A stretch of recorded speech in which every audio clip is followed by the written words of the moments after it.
I won't need you as long as Judith is residing in this house. I'm not going to use Judith's money to help you. Go now. My mother didn't seem to be interested in me, as I had always felt. I still gave it my all, though, hoping that one day she would accept me. However, I was wrong. Toxic parents never change. I gave up and left the house as a result. I had no idea that she would come to me later on to ask for assistance. My name is Chris, and I'm 38. I still live with my parents and am single. I wanted to be married when I was in my 20s, but it seems unattainable today. My poor health is one of the causes. I don't have any serious illnesses, yet little things frequently make me feel uncomfortable. Being sick with colds and having high fevers makes it hard for me to work a full-time job. My limit is part-time work, but even then, unexpected illnesses frequently force me to take time off. I don't work on a regular basis. Consequently, more time is spent at home. I've started working from home lately, which lessens the stress associated with commuting. My mother, though, appears to believe that I'm merely isolating myself in my room. It's difficult to urge her not to meddle because we share a home. I'm thankful that I can still live at my parents' house despite not being able to work full-time. I try to be patient and put up with her sarcasm as a result. Still, I pay our house's property tax and all of the utility bills. I am also in charge of our long-term home's repairs. While not all of the groceries are paid for by me, I do pay a large portion of the expenses. I have been covering these costs since my father passed away 3 years ago in order to spare my mother this stress. I also take care of the domestic tasks. I do depend on my mother when I'm feeling under the weather, but otherwise, I'm always in charge of the cleaning, laundry, and cooking. My mother still expresses her displeasure, though. How much longer must I care for my daughter at home in this manner? I don't recall raising you to be this way. She frequently expresses her displeasure with a distorted face. To be honest, even at 30 years old, I still believe that living at my parents' house must be a burden. But when I'm well, I take care of everything at home and pay for the majority of living expenditures. Still, there are moments when I question whether she really needs to voice her displeasure in this way. I would assume that she should have a slightly simpler existence. My father left me virtually only this house and not a lot of money. Not only that, but the pension she began in her 60s is meager. Nevertheless, it is due of my backing that she is able to purchase anything she desires and spend her retirement with freedom. Is it self-serving of me to want that she would comprehend this better? My darling Judith departed this house, but you, who don't really matter, remain here all the time. Why is that? My mother would say things out loud that she wanted me to hear, like, "I wish Judith would come back home." Judith is my younger sister. We are separated by 3 years. She is academically gifted, has a lovely face, and is in better health than I am. Judith makes my mother proud, and she thinks she can flaunt her to everyone. My mother has always hated me and compared me to her. My mother was a horrible person to me. It was evident how differently she dressed, fed, and even interacted with us. Judith was my mother's only daughter, yet I was like heir to her. Despite such circumstances, the reason I was able to grow up without rebelling is because of my father. He would admonish my mother and showered me with the affection that she did not. If it weren't for my father, I might not have made it to this day. After my father passed away, my mother felt lost and even began to depend on me. So, despite my poor health, I worked hard at household chores for her sake. But now that she has fully recovered, it seems my efforts are viewed as pointless. Every day, she just asks, "When are you leaving?" Sometimes I think about moving out and living on my own, but then she says, "Make sure you send money home every month. You need to repay the favor for all the care I've given you." Hearing this makes it hard for me to decide to live on my own. Moreover, she adds, after you move out, you still need to come over to do the chores. You're not married and have plenty of time, so it wouldn't hurt you to do that. Living alone while sending money home and managing household chores seems impossible. Listening to my mother's complaints every day only worsens my health, yet I cannot bring myself to leave her. So, ultimately, I spend each day pained by her words. One day, my sister Judith, who was married and had left home, came to visit. Her 6-year-old daughter was with her. I thought she had just come to show her face after a long time, but then she made a shocking statement. From today, we'll be living here. From today? What happened? I asked. She surprised me further. I got divorced and moved out. What? You got divorced? I responded, shocked. That's what I just said. Why did you get divorced? I asked. Living together brings various issues. The condo is in my husband's name, so I can't live there anymore. There must be reasons for my sister's abrupt divorce and departure. I can quit my current hospital job, but there are plenty of other places to work. Every hospital needs doctors, after all. We'll pay for our own living expenses, so it should be fine, she explained. Not only is my sister Judith beautiful, but she's also smart and became a doctor. There's no doubt that she doesn't have to worry about money. Surely I'll find a new job soon enough, and then I won't be home much, so I'll leave the housework to you, Big Sis, Judith declared. She walked in and headed straight to the living room, saying, I'm starving. Double asterisk. She arrived just as I finished preparing dinner. When I hurried back to the living room, they had already started eating. My mother, sister, and niece were all sitting around the table. There was no place for me. In fact, my meal wasn't even prepared. I had only made enough for my mother and myself. Surely they must have divided that between the 3 of them. This is delicious, my sister said, unconcerned about me. I'm so happy to see your face. Don't hold back, eat plenty, my mother said, in a great mood with her favorite daughter back, completely disregarding me. My niece quietly ate her meal, looking tired and sleepy. This scene felt strangely familiar, and suddenly, memories of the past came flooding back. It was the same view I always saw when my father was away on business trips. When he was not around, my mother took the opportunity to ignore me. She and my sister would sit at the table, disregarding not only my seat, but my very existence. Remembering the past, I almost burst into tears. I went out to buy my own dinner. Unlike back then, having the money to buy my own food now felt like a salvation. Thinking of my beloved father, I walked slowly, tears streaming down my face. And so began my life with my sister and her daughter. It's not that I'm particularly at odds with my sister Judith, but I feel she is favored by our mother, and she treats me with disdain.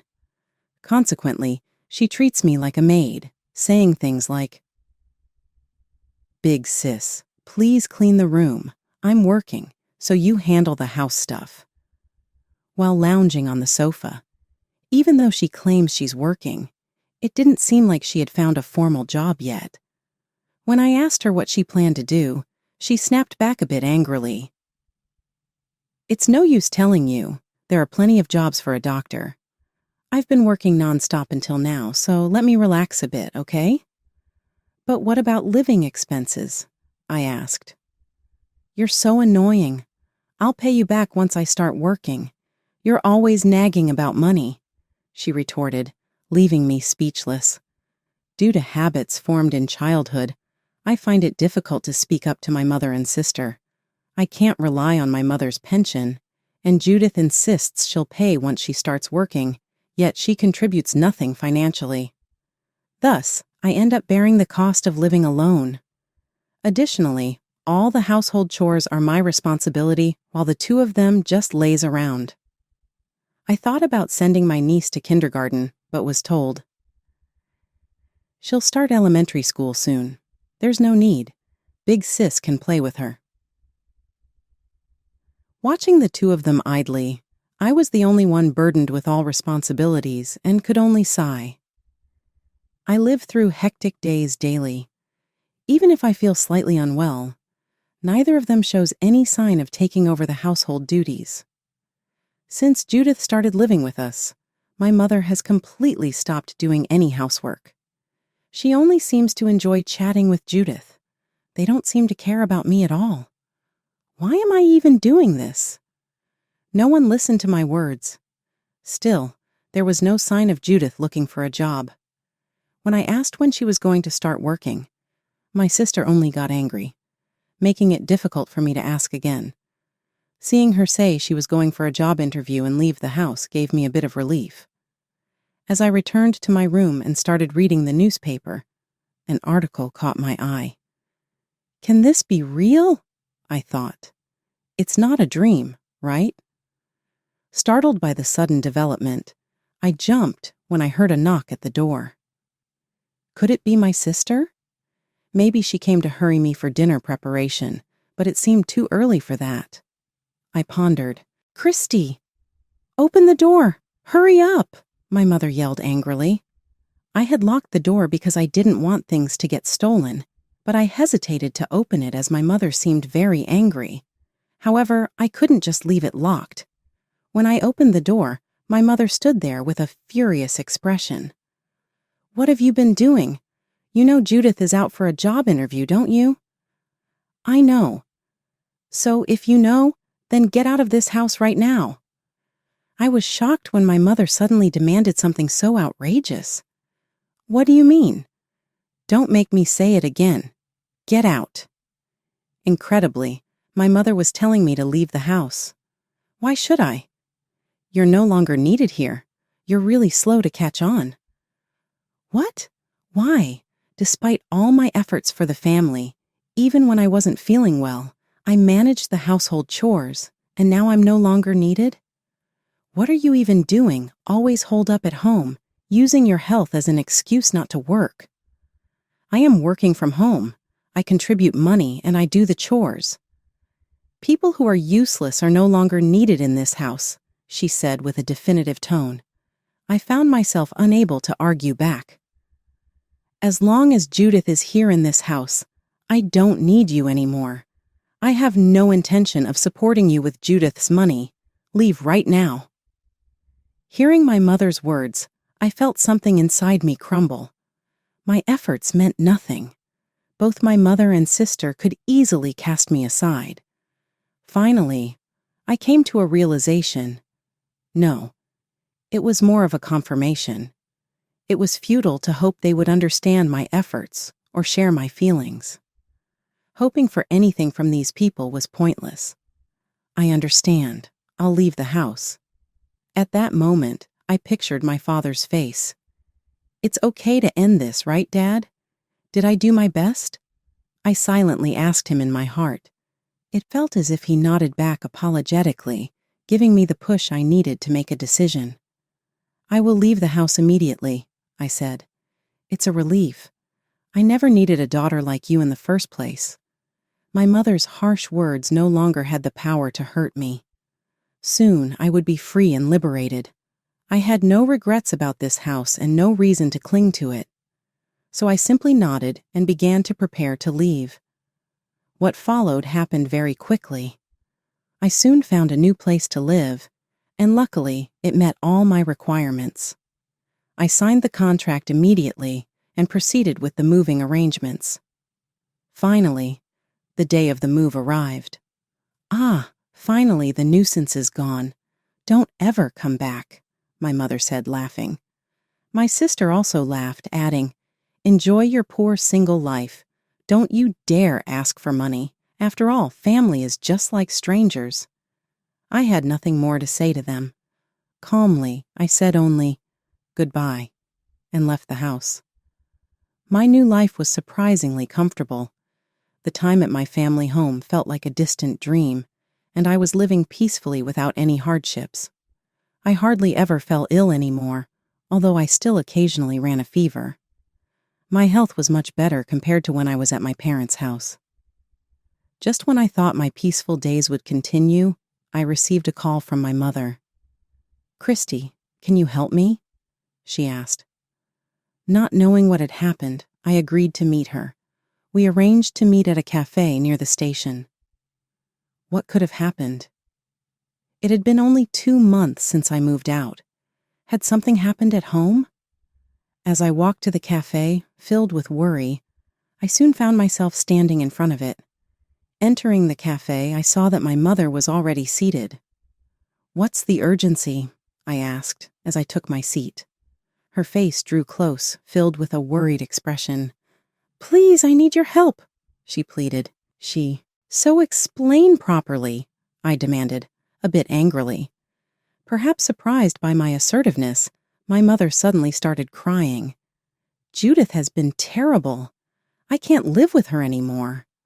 My mother's voice was almost a scream as she continued sniffling.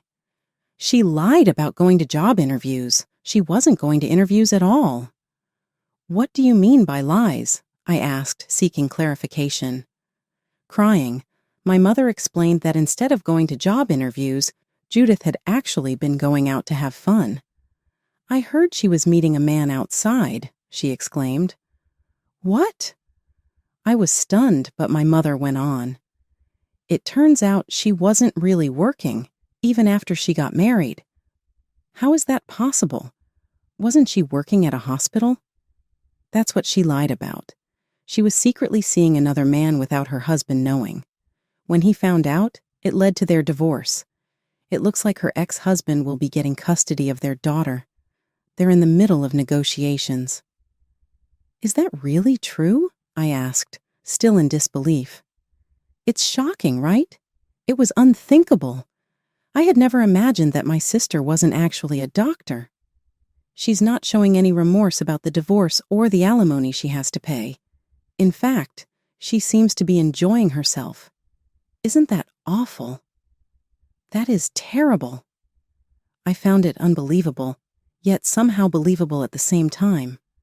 During our time together, I had noticed that Judith tended to avoid inconvenient situations and had a high sense of pride. It was hard to believe she could have sustained the mentally demanding job of a doctor. Was it possible that she hadn't been working at all since her marriage? How her ex-husband hadn't noticed sooner was beyond me. So she got divorced because she was eventually found out. Did she really think she could use her husband's money so freely without getting caught? I am at a loss for words over Judith's recklessness. Can she even afford to pay the divorce settlement? "She's saying that since she has no money, I should pay it for her," my mother replied, her voice trembling. Hearing that, I couldn't help but laugh out loud. My sister, who has no intention of working, is trying to dump everything on our mother. "My pension is small, and there's hardly any cash left from your dad's estate. It's impossible to pay." My mother began to cry again. "She doesn't do any housework or cleaning at home either." "Why not?" I asked, incredulous. "It seems she never did it before. Her husband didn't know, but it looks like she hired a maid secretly, and then most of his money was gone, and everything came out." "That's actually funny," I said, chuckling. "Who is she to talk? Mom, you did something similar by making me do all the household chores." "Don't lump me together with Judith," my mother shot back. "What's the difference, I wonder?" I said, shaking my head. "So what does that have to do with me?" I asked, feeling the familiar weight of my mother's demands approaching. "Please come back home," she begged. "I won't return. It's obvious you're abandoning me." "Have you forgotten all the care I provided at home?" she snapped, her face turning red, her emotions escalating as she heard my refusal. "This is why you're not endearing. Even though I took care of you as a mother, you're such an ungrateful daughter." While I silently listened to my mother's words, I quietly grasped the glass on the table, trying to keep calm. "You have no right to refuse. You need to come back home immediately, do the chores and clean. And don't forget about the money. There's a lot to be done, so instead of complaining, you should hurry back and get to it. I couldn't wait until the end. With a swift motion, I splashed the water from the glass I was holding onto my mother. Splash! In that instant, she fell silent. The surroundings became deathly quiet. Only the sound of dripping water echoed inside the cafe. My mother's face, shocked and trembling, was a sight to behold. Sorry about that. My hand slipped, I said. As I spoke, I reached for my mother's glass. Just a moment, as if she wanted to say, "Wait," I splashed her again. Water hit directly into her mouth as she was about to speak, causing her to choke. Cough, cough. What are you doing? It slipped again. My apologies. I quickly apologized to the approaching waiter and used a towel to wipe the wet areas. The waiter brought a mop and cleaned the floor. After apologizing again, I turned to look at my mother, who was staring in disbelief. I tossed the towel I was holding at her. "Why don't you wipe yourself off?" "What are you doing? I'm soaking wet. I could catch a cold from being this wet." "What does it matter if you catch a cold?" "What did you just say? Enough. This is how I've always felt." My mother continued to scream, but I raised my voice, determined not to be outdone. At that moment, the cafe fell silent again. Regretting the escalation, but needing to make my point, I lowered my voice and began to explain to my shocked mother. When I was little, I always had to bathe in cold water. I could only use small towels, and hair dryers were forbidden, so I was always shivering. The situation didn't change even when I became an adult. The days Dad was home were better, but the days he wasn't were even worse, weren't they? And after Dad died, you know very well what happened. My mother had only allowed me to use small towels and never let me touch the hairdryer. It's no wonder I was always in poor health. That was certainly true. Since I started living on my own, I haven't been sick once. Initially, I thought it was because the stress from my mother and sister was gone, but I began to realize it wasn't just that. The root cause was my mother. Who would return to a home with someone like you? I've taken care of you all these years, so it's only natural you should listen to your parent. Like I said earlier, you haven't taken care of me at all. What? Unlike before, I spoke back firmly, and my mother gradually stumbled over her words. I don't remember you raising me at all. It was Dad who raised me. Without him, I wouldn't be who I am today. What you did was not care. It was abuse. That's not true. After Dad died, I've paid back more than enough over these 3 years. I worked hard doing household chores even on days when I felt sick. Have you ever once cared about my health? It was because of me that you could live comfortably, right? It's thanks to Christy. So you understand why I said I won't come back? I understand, but still... Further conversation seemed pointless. I quietly stood up from my seat. Wait, we haven't finished talking, have we? Living alone is tough. We could live together, so... I cut off my mother's attempt to persuade me and showed her a photo on my phone. What's this photo supposed to mean? Look closely. It's a luxury apartment. So what? This is my home. What? My mother exclaimed as I revealed my surprising life in a luxury apartment. That's your place. You can't possibly have the money for that. Actually, I won the lottery. What did you say? I've always thought I had a terrible life, but God didn't abandon me. The day you told me to get out of the house, that day's newspaper had the winning numbers. That was when I saw the numbers in the newspaper and thought, can this be real? Is it not a dream? With this money, I was able to buy the apartment. I still have plenty of money, but I'm saving it properly and earning my own living expenses. I don't have to worry about getting sick anymore, and I can work now. In just this short period, 2 months is enough. My mother seemed at a loss for words. So please don't contact me anymore. I have no intention of meeting you or Judith ever again. Goodbye." As I started to leave, my astonished mother hastily clung to me. "Wait, I apologize for everything before. Please don't abandon me." Smiling, I responded to her plea. "Judith once said that family is ultimately just strangers, so, to me, you are now a stranger." Leaving those words behind, I walked out of the cafe. My mother was left speechless, completely hollowed out. A few days later, my mother called again, demanding, "Let me live together with you." But I immediately refused. Judith also contacted me saying, "I'm having a hard time with Mom. You should take care of the house and contribute money." I rejected her request as well. "Family is just strangers, right?"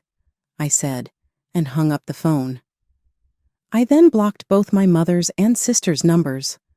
Later on, relatives informed me that Judith is still without a job. She is remaining at home since she doesn't have enough money to go out. My mother let the house to rapidly get out of hand since she had no interest in cleaning. My niece's former spouse took her in. My mother was forced to sell the house since her savings were exhausted. The land was worthless because it was an old family home in the country.